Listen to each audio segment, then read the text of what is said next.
அஸ்ஸலாமு அலைக்கும். இன்றைக்கி தான் நாங்கள் எங்களுடைய ஃபஸ்ட் உம்ரா பண்ண போகிறோம். ஃபஜர் தொழுகையை முடிச்சுட்டு நாங்கள் கிளம்பிட்டோம். நாங்கள் ஸ்டே பண்ண ஹோட்டல் பக்கத்தில் ஒரு டனல் இருக்குது. அந்த டனலை க்ராஸ் பண்ணாலே நம்ம ஹரம்க்கு போய் சேர்ந்துடலாம். அதுக்காக இங்கே நிறைய பஸ்ஸஸ் இருக்குது. 24 ஹவர்ஸ் பஸ்ஸஸ் இங்கே இருந்துகிட்டே இருக்கும். ஸோ நம்ம ரூம்லேருந்து ஹரம் வந்து ஜஸ்ட் 1 கிலோமீட்டருக்குள்ளே தான் இருந்தது. ஸோ நாங்கள் ரூம்லேருந்து கிளம்பி ஒரு 5 மினிட்ஸ்லேயே இங்கே வந்துட்டோம். இப்போ நம்ம ஹரம் பக்கத்தில் வந்துட்டோம். இங்கேருந்து நம்ம பார்க்கும்போது பார்க்கிங் நிறைய ஹோட்டல்ஸ்லாம் இருக்கும். இதை க்ராஸ் பண்ணி போனோம்னா நம்ம ஹரம் இருக்க ஏரியாவுக்கு போயிடலாம். நாங்கள் ஹரம் பக்கத்தில் நெருங்கவே நாங்கள் எல்லாருமே ஒரு மாதிரி படபடப்பாயிட்டோம். ஏதோ ஒரு மனசுக்குள்ளே ஒரு பயம், ஒரு சந்தோஷம், ஒரு ஆர்வம்னு எல்லாமே கலந்து ஒரு எமோஷ்னலான ஒரு டைம். எஸ்கலேட்டரில் ஏறி மேலே வந்ததுமே நாங்கள் ஹரம் ஏரியாவுக்கு வந்தாச்சு. இங்கேருந்து கொஞ்சம் முன்னாடி நம்ம போனாலே காபாவோட ஒரு பக்கம் வந்து நம்மளால் பார்க்க முடியும். மாஷா அல்லாஹ். அண்ட் எங்கள் கூட வந்த இமாம் வந்து இஹ்ராம்லாம் எந்த மாதிரி நம்ம பேணணுமோ அதே மாதிரி நம்மளை கரெக்டாக அதெல்லாம் நமக்கு சொல்லி கொடுத்தாரு. ஸோ அது ரொம்ப கம்ஃபர்ட்டாகவும் ரொம்ப ஈஸியாகவும் இருந்தது. அண்ட் நம்ம இப்போ முதல் தடவையாக காபாவை பார்க்க போகிறோம். ஸோ எங்களுடைய பார்வையை கீழே பார்த்தபடி தல்பியா நாங்கள் உச்சரிச்சுக்கிட்டே போயிட்டுருக்கோம்.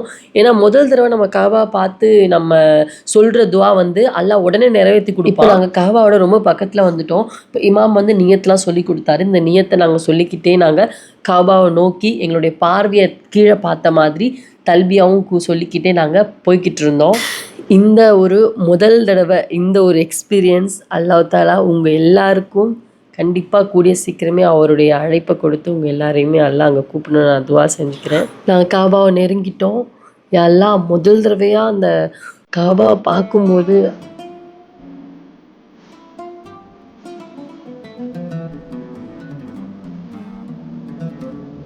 அல்ஹம்துலில்லாஹ் நாங்கள் எல்லாரும் காபாவை கண் குளிர பார்த்தோம்.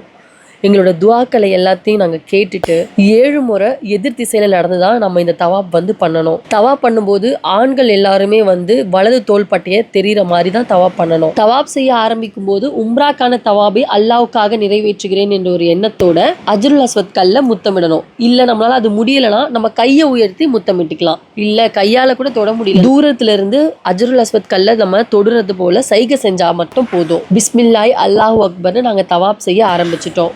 தவாப் பண்ணி முடிச்ச பிறகு 2 ரக்காத்து நாங்கள் தொழுதுட்டு செய்க்கான பகுதிக்கு நாங்கள் போயிட்டோம். செய்ன்றது சஃபா மர்வா 2 மலைகளுக்கு நடுவில் 7 முறை நடந்து வருவதுதான். இது வந்து சஃபால தொடங்கி மர்வால முடியும். முதல்ல சஃபா மலையில தொடங்கி கஅபாவை நோக்கி நம்ம அல்லாஹ்வை போற்றி துவா செஞ்சுக்கணும். அப்புறம் மர்வா மலையில ஆண்கள் மட்டும் சில குறிப்பிட்ட இந்த கிரீன் லைட் எரியிற இடத்துல மட்டும் கொஞ்சம் மிதமான ஸ்பீட்ல ஓடணும். மறுபடியும் நம்ம மர்வா மலையை அடைஞ்சதும் அங்கிருந்து கஅபாவை நோக்கி திரும்பி துவா செஞ்சுக்கணும். இதே மாதிரி சஃபாலேருந்து மர்வாக்கும் மர்வாலேருந்து சஃபாக்கும் நம்ம நடக்கணும். இறுதியில் மர்வால முடிவடைஞ்சிடும். அல்ஹம்துலில்லாஹ் நாங்கள் எங்களுடைய உம்ராவோட கடமையை தவா பண்ணுறதும் சஃபா மர்வாவை நடப்பதும் நாங்கள் எல்லாத்தையும் முடிச்சிட்டோம். இப்போ நாங்கள் ஜம்சம் தண்ணி குடிக்கிறதுக்காக நாங்கள் காபா பக்கத்தில் போயிட்டோம். காபாவை பார்த்த மாதிரி நின்று நமக்கான துவாவை கேட்டுட்டு முதல் தடவை நம்ம பிஸ்மில்லான்னு சொல்லி நம்ம இந்த ஜம்சம் தண்ணியை நாங்கள் குடிச்சோம். எங்களோட உம்ரா இன்னும் முழுமையாகிறதுக்கு நாங்கள் முக்கியமாக செய்ய வேண்டிய ஒரு கடமை இருக்குது. அதாவது ஆண்கள் வந்து மொட்டை அடிக்கணும். ஸோ என்னோட ஹஸ்பண்டும் என் சன் வந்து மொட்டை அடிக்கணும்.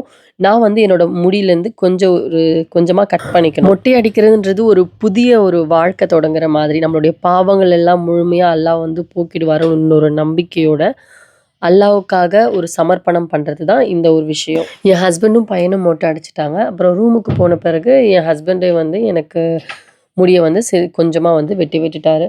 அல்ஹம்துலில்லாஹ் நாங்கள் எங்களுடைய முதல் உம்ராவை நாங்கள் முடிச்சிட்டோம். அண்ட் ஹரம் சுற்றி இருக்க பகுதியில் வந்து எங்களுக்கு ஜியாரத் பண்ணியிருந்தாங்க. ஸோ நம்ம இஸ்லாத்தோட நிறைய வரலாற்று விஷயத்த வந்து அங்கேருந்து எங்களால் தெரிஞ்சுக்க முடிஞ்சுது. அஸ்ஸலாமு அலைக்கும் வரஹ்மத்துல்லாஹி தஆலா வபரகாத்துஹு. கண்ணியத்திற்குரியவர்களே, நம்ம இருக்கக்கூடிய இடம் நபிகள் பெருமானார் ஸல்லல்லாஹு அலைஹி வஸல்லம் அன்னை ஹதீஜா ரலியல்லாஹு அன்ஹா வாழ்ந்த வீடு. ஹதீஜா நாயகி பிறந்த வீடு எதுனா அந்த கிளாக் டவருக்கு பார்த்தீங்கன்னா அந்த கிளாக் டவர் தான் நபி ஹதீஜா நாயகி பிறந்த வீடு. நபி பெருமானாரோடு அவங்க வாழ்ந்த இடம். ஃபாத்திமா ரலியல்லாஹு அன்ஹா அவருடைய பிள்ளைகள் எல்லாமே இங்கே பிறந்த இடம் தான். இது மருவாவுடைய பகுதியில இருக்கு. இந்த பேரிகேட் போட்டு இந்த இடத்த அடைச்சு வச்சிருக்காங்க. அல்லாஹ்வுடைய விரோதி நபி பெருமானார் ஸல்லல்லாஹு அலைஹி வஸல்லம் விரோதியாக இருந்த அபூ ஜஹல் அவனுடைய வீடு வந்து இப்ப மருவாவுடைய பகுதியில பார்த்தோம்னா பெரிய டாய்லெட் ரெஸ்ட் ரூம் தான். அது நல்ல அந்த அவனுடைய வீட்டை எப்படி ஆக்கணுங்கிறக்காண்டி ஒரு ரெஸ்ட் ரூம் ஆக்கியிருக்காங்க. அவருடைய அபூஜைகளுடைய வீட்டு இந்த பகுதி தான் இது. எல்லா மக்களுக்குமே தெரியும். இது மருவாவுடைய பகுதியில் அபூஜைகளுடைய வீடு இந்த பாத்ரூம் ஆக்கியிருக்காங்க. செய்தால் ஒரு மாதம் சொல்லி அந்த இடம் தான் இந்த அடையாளமா மேல 2 ஜன்னல் வச்சிருக்காங்க. நபி ஸல்லல்லாஹு அலைஹி வஸல்லம் வீடு இந்த பகுதியில இருந்துச்சு. இங்க இருந்து நபி ஸல்லல்லாஹு அலைஹி வஸல்லம் அவர்கள் பாபு நபின்னு கேட்டிருக்காங்க. அந்த வழியா ரசூலுல்லாஹ் போவாங்க. போகும்போது அந்த மூதாட்டி தினமும் குப்பை போட்டுச்சு. ஒரு நாள் குப்பை விழுகலைன்னு சொல்லிட்டு நோய் வாய் பெற்றிருக்காங்கன்னு உடனே நபி ஸல்லல்லாஹு அலைஹி வஸல்லம் நலம் விசாரிக்க போனாங்க. அந்த அம்மா உடனே எந்திரிக்க முற்படுச்சு. நீங்க உடல் முடியாதவங்க எந்திரிக்க வேணாம்னு சொல்லி நபிகள் நாயகம் ஸல்லல்லாஹு அலைஹி வஸல்லம் அந்த மூதாட்டி நலம் பெற வேண்டும், சுகம் அடைய வேண்டும் துவா செஞ்சாங்க. அந்த மூதாட்டி இவ்வளவு நல்லவருக்கா நம்ம இத்தனை நாள் நோவினை கொடுத்தோம்னு சொல்லி உடனே அஷ்ஹது அல்லா இலாஹ இல்லல்லாஹ் அஷ்ஹது அன்னக முஹம்மது ரசூலுல்லாஹ் சொல்லி ஈமான் கொண்டுச்சு. அந்த வரலாற்றுடைய நிகழ்வு நடந்த இடம் அடையாளமாக மேல ஜன்னல் இருக்கு. இப்ப மன்னருடைய பேலஸ், மன்னர் வந்தா இங்கதான் தங்குவாங்க. நம்ம இருக்கக்கூடிய இடம் மருவாவுடைய பகுதி. இது ஜபல அபு குபைஸ்ங்கிற மலை தான் இந்த பெரிய மலை. உலகத்தினுடைய முதல் மலை இந்த மலை தான். இந்த மலையினுடைய மேலதான் நபி ஸல்லல்லாஹு அலைஹி வஸல்லம் எல்லாத்துக்கும் இஸ்லாமிய அழைப்பு கொடுத்தாங்க. இந்த மலை ஜபல அபு குபைஸ். அந்த அபு குபைஸ் மலைக்கு கீழே தான் யூசுப் சக்பி என்பவருடைய வீடு இருந்துச்சு. இந்த பகுதி எல்லாம் கஅபத்துல்லாஹ்வுடைய முன்முகப்பா இருந்த பகுதி. இப்ப இது பின்பகுதியா போச்சு. அந்த பின்பகுதியா இருந்த முன்பகுதியாக வந்துருச்சு. யூசுப் சக்பி என்பவருடைய வீட்டுல இரவு சந்தையில நபிகள் நாயகம் ஸல்லல்லாஹு அலைஹி வஸல்லம் ரபியுல் அவ்வல் 12 திங்கட்கிழமை ரசூலுல்லாஹ் பிறந்தாங்க. ரசூலுல்லாஹ் பிறந்த வீடு தான் அது நீங்க பாக்குறீங்க. இப்ப லைப்ரரி ஆக்கிட்டாங்க. அங்க மக்கள் கூட்டம் கூடுறாங்க. இப்ப பேரிகேட்டை வச்சு பக்கத்துல நெருங்காத அளவுக்கு எல்லாம் அடைச்சு வச்சுட்டாங்க. ஆனா தூரத்துல இருந்து எல்லாம் பார்க்கலாம். முந்தியெல்லாம் லைப்ரரியில நூல்ல எல்லாமே கிதாபுகள் எல்லாம் கொடுப்பாங்க. உம்ரா முறை இதெல்லாம் கொடுப்பாங்க. இப்ப உள்ளே விடுறதுல இப்ப அடைச்சு வச்சிருக்காங்க. இதான் கஅபத்துல்லாஹ்வுடைய முன்பகுதியாக இருந்தது. நபி ஸல்லல்லாஹு அலைஹி வஸல்லம் உம்ராவுக்கு போகும்போது பாபுஸ்தலா வழியா தான் நுழைவாங்க.